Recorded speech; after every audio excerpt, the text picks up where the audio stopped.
Hi everybody, I'm Sarah, the Real Simple Mama, and I'm going to do a video talking to you guys about pond fish, specifically koi, and a little bit of basic info about pond plants.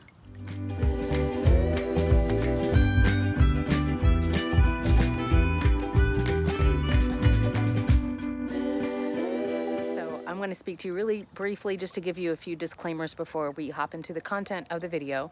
This is not going to be a pond build video. I do have one of those, including how we built our really cheap, like less than $10 homemade filter that not only circulates the water, but now it's actually cleaning the pond water.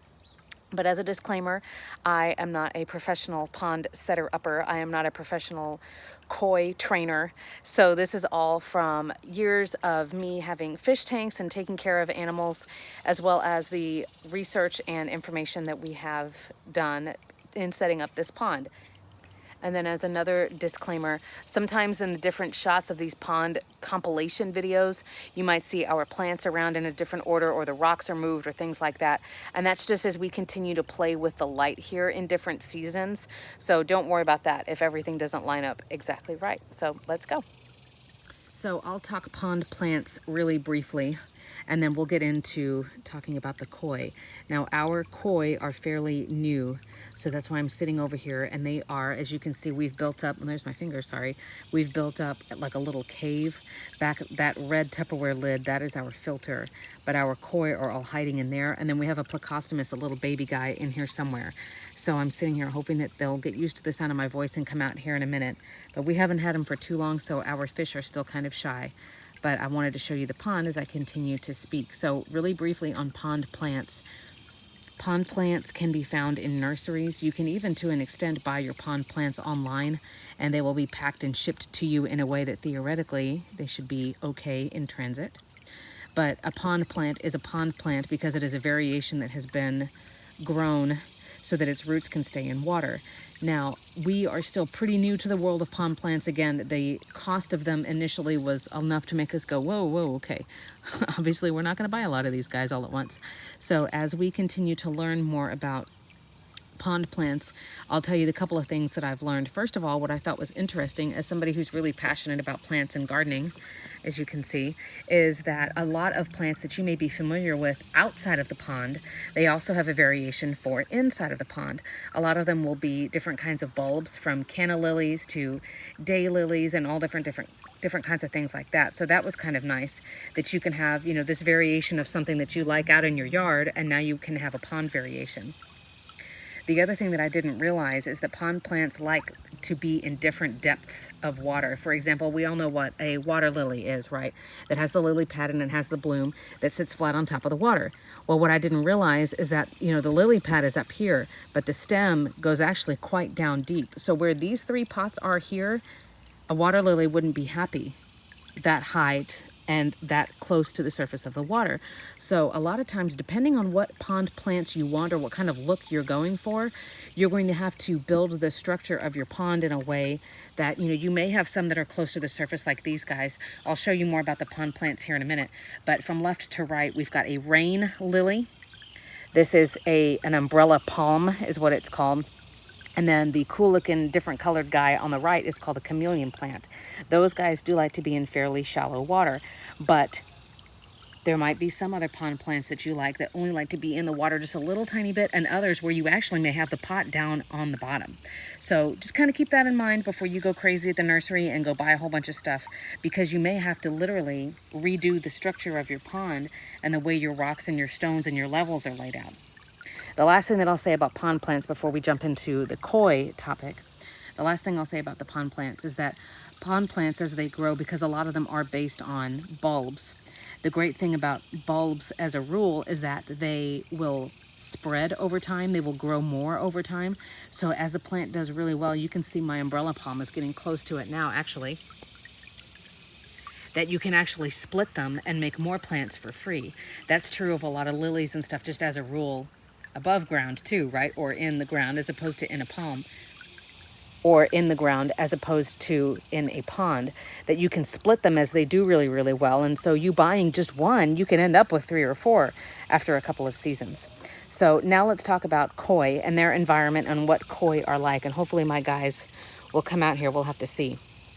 So koi are originally they're a variation of carp from Japan, and they can live to be a couple of years old, and they can get pretty big over time. So what I will say as your first buying tip when it comes to koi is that you're going to want to not buy too many. We have 3 little guys, the smallest size that our pet store offered, because we don't want them to starve and we don't want them to be too crowded. So 3 little guys, and they're down in there. And as you can see, there's enough space that we can't even see them from where we are. Koi tend to be really chill fish, and they're not super sensitive to things like water temperature. So if you have watched my pond build video, I talk a lot about where you want to place your pond. Do you want it in full sun? Do you want it to have more shade? Think about what the water temperature is going to be like throughout the year based on your climate. And honestly, here in South Texas, we don't get a lot of frozen weather in the winter. Our winters are quite mild. We'll hit below freezing a little bit, but not really enough to where we get a ton of ice on the roads. We don't really know what snow is down here. But what's interesting is I can have ice on the top of my pond, and as long as the pond isn't frozen solid, as long as there's some liquid water down there, my koi will be fine. So that's nice to know. Now koi, the reason that I recommend koi for ponds is for a couple of reasons. First of all, because like I said, they're not super sensitive to water changes, water temperature, things like that. The next thing is because koi are vegetarian. What does that mean? Well, that means basically that you can give them pond plants and they can help trim algae and stuff off of the pond plants. They will eat algae off the side of the pond, off of the rocks, that kind of stuff. But also it means that their poop is not as messy. It's not going to, as it breaks down in the water, it's not going to be as dangerous for them as goldfish, for example. The third reason that I like koi for ponds is because they don't have a slime coat. Now, if you've ever had aquariums, a lot of fish have a slime coat, and that's sort of the equivalent of what we might consider like our immune system. It's literally a coat of like slime that's on the outside of their body that helps protect them. Koi don't have that, which does mean you need to be careful on some sorts of bacterial things, but the good news is that it helps keep the water really clean. So for a pond, this is a 50-gallon pond. Of course, it's not actually 50 gallons of water, right? Because we have the rocks and stuff in there. But we only need to do a water change maybe once a month, and we only need to do probably less than 25% of the water. I would say maybe 20%. Now let's talk about water changes really briefly. So the first thing when it comes to water that you need to know for pond fish, and it's not hurting pond plants for you to use this. There's something that's called, I've always called it a dechlorinator, but it's also called a water conditioner. And what that does is as you're adding, water from the hose or water from your sink in your aquarium or whatever, the dechlorinator is going to kill all of the chlorine, and basically it's going to neutralize chlorine and other nasty chemicals and minerals and stuff that your fish do not need. So you need to be careful of that. But the good news is that you don't have to. Oh, I see one fish. I'm hoping he's going to come out. But the good news is that other than the dechlorinator or the water conditioner, which you use very, very, very little, other than that, you can just use water from your hose outside. You don't have to use filtered water or buy, go get the expensive gallons of the RO water or any of that kind of stuff. So we'll do a water change about once a month, and that's it. Now let's talk about koi food.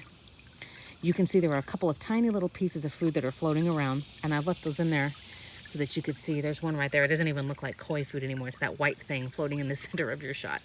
Koi are algae eaters. They are vegetarian, but especially in the beginning, as you can see, my pond doesn't have hardly any algae growing in it at all. It's very clear. It's very clean. You don't want your koi to starve. So I do recommend that you have pellet food. Now, once you have a really established pond, you may only have to feed them, once or twice a week. But the rule is, and this is going to be a challenge in the beginning for my new guys, because of course this is totally different than them being in a pet store. But what you want to do is put the pellet food, and it will float, but your fish don't normally eat it when it's super hard. They let it sit on the surface of the water for a little bit, but you want to kind of time it when you add the food and see how much of the food do your fish eat within 3, 4, 5 minutes. However much they ate in that time period, that's the serving size, if you will, that you should give your fish when you feed them. You don't want there to be a whole bunch of extra food floating around, because that turns into detritus. And detritus is a fancy word for poop, old leaves, nasty plant roots that fall off of your pond plants, uneaten food, the junk that's just going to go down to the bottom and start to decompose and fall apart. And you don't need more of that than absolutely necessary. So as far as food, do get the koi pellets. Remember, they're vegetarian, so it's not going to be super messy, super stinky, super gross. But do keep an eye on making sure that they're eating, that everybody comes up to eat as you train them and they get more comfortable. And then whatever food is left over after a couple of minutes, as a rule, you want to clear that out. Come on, guys. Come on. So the way we built this pond, and I'll talk to you about a couple of little challenges or things to keep in mind here. But the last couple of points here is your pond fish, they can technically live in stagnant water, which is water that doesn't have a big circulation system. So in other words, there's not waves coming in and out, that's oxygenating the water. They can technically live in stagnant water. So we just have a solar powered fountain. As you can see, there's the solar panel up towards the top. And all of the stuff in this build, like I said, you could check out in my other video because I have all the links for everything. And I also have an article coming soon on realsimplemama.com that teaches you about the build and what we used. But we did want to have something that's oxygenating and moving the water. Now, what you need to understand, there's a difference between moving the water and circulating it and getting a little bit of oxygen going in there and actually cleaning out the water, okay? The circulation or the oxygenation is this thing. That red box under there is what's actually filtering the water. That is actually cleaning the water. It's forcing it through a filter sponge system. And like I said, you could see that in the build. So I do recommend that you have something that's moving the water at least part of the time. Of course, because this is solar paneled, it's not going to run all throughout the night. In fact, during this video, you may have noticed that this little guy is starting and stopping all the time, but it is getting some motion to the water. It is moving it around. But then I do feel strongly about you do want to have something that's cleaning the water for you. I haven't done enough research to say how many pond plants would you need to replace, the need for a filter, because the pond plants will, in theory, be cleaning out junk out of the water as their roots absorb it and as they grow. I don't know enough about that to be able to tell you, so just to be on the safe side, I recommend a filter. Now, there are filters that you can get already made for ponds like this, so we did figure out a way to build our own, which is what I talk about in that other pond build video. But I did want to let you know that I do recommend that you have something to clean out the water. The last thing that we use to clean out the water is just a little handheld pool net, or you can use, just like a fish net. And we just go around and get it. These leaves over time, if nobody gets them out of the water, they will eventually sink to the bottom. And as long as I don't have any plants around that are poisonous to fish or poisonous or dangerous as they fall into the water, then you don't really have any risk. Oh, they're coming around the filter box. I don't know if you guys can see them. If you're looking for the white and gold reflections. Come on, guys, come on. Come on. There's a lot of space back there, a lot more than it may appear. So I know I can see one's little face there on the left, and then I can see the side of another one over on the right. I wish they would come out, I'm sorry. And the last thing I wanted to talk to you about is the dangers of having koi, as far as they won't explode in your face or anything, but you do have to keep in mind, depending on where you are, and I've talked about this with my chicken videos too, depending on where you are, there is going to be some type of predator, somebody around who's interested in going fishing.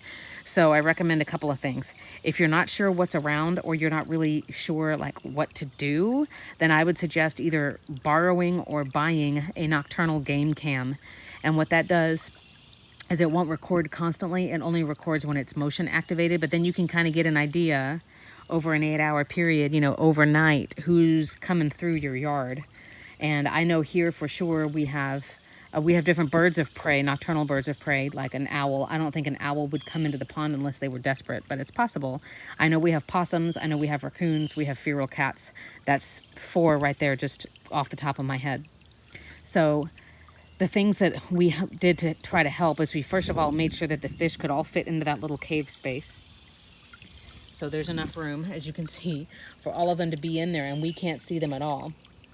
Second of all, you want to make sure that the pond has a deep enough area that an animal like a cat or a raccoon wouldn't be able to get in there. Cats and raccoons, cats in particular, they don't like to get wet, so they're not going to go past 1 arm's length in depth, if that makes sense. A raccoon is not going to completely submerge his whole body, at least not that I've been aware of in all of my reading and research. A cat is not going to completely jump in to a pond. It's like if I can't reach it, if the water's too deep for me to be able to get what I want, then this has now become too much effort to be worth it. I'm going to go somewhere else.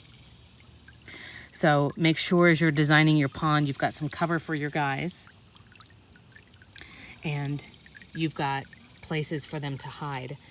In the beginning, like this, just for them to become comfortable with you, with your shadow, with your voice. Eventually you can train koi to eat out of your hand, but these guys are new, so it's going to take them a little while. I see them moving back there. I hope you can see them too. So the other things that we need to watch, you know, is if we get a whole bunch of heavy rain, we might have to check the water quality. We need to clean out our filter and spray it out for the pump once a week. And then we will do a water change about once a month. But once you get this established, I mean, it's very, very little effort. All right, so it's a few days later, and I wanted to give you the very, very, very last few little tips, and then I'm gonna show you the filter real quick. I'm gonna pull that out, and then in doing so, we'll probably see my little hiders. So we're still experimenting with the height of the plants. My chameleon plant, which is the one in the center of your shot, has got a little bit browning of its leaves, so we're going to pull it out of the water and move it so it gets a little bit different sun exposure. And like I said, we're still learning with the placement of these guys. Maybe they didn't like being so close together. He wasn't getting enough sunlight, so we're going to play with it around a little bit and see what works. So what I'm going to do is pull out the pond filter. Again, this is not the build video, that's my other pond video, but when I pull it out, you're going to get to see my fish. So give me just a second. There are 3 of them. And I do have a Plecostomus, which is a sucker fish, an algae eater, but he's really tiny and he is black with gray speckles. So I seriously doubt we're going to see him. He's down in the rocks somewhere. So if you watch my hand, now I'm on the surface of the water, right? And I'm showing you kind of how I have this built because I know the lighting isn't great. See how far back my hand can go in here? Now I'm touching the actual pond. My filter's like, oh, look, I can help. Look at me. I'm doing this. So as I pull this out, this is going to serve 2 purposes. If I can find it, where'd it go? The first is that I'm going to show you, there it is, the pond filter as it bubbles and comes out. There's the fish.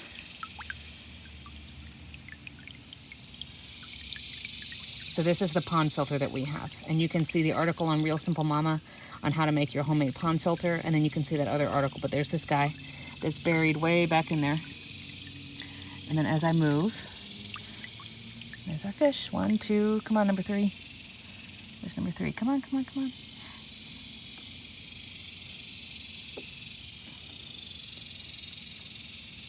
So there's our little guys. And like I said, they haven't been in there too long. Once they're in there longer, they will be less shy. They will be less, you know, spooked by you walking by and them seeing you up above the water and that kind of thing. And eventually, we hope to, you know, have them eating out of our hand and be totally unafraid. So I hope this has all been helpful. We're still learning, but we appreciate helpful comments and suggestions. And thank you so much for watching. We'll be back soon.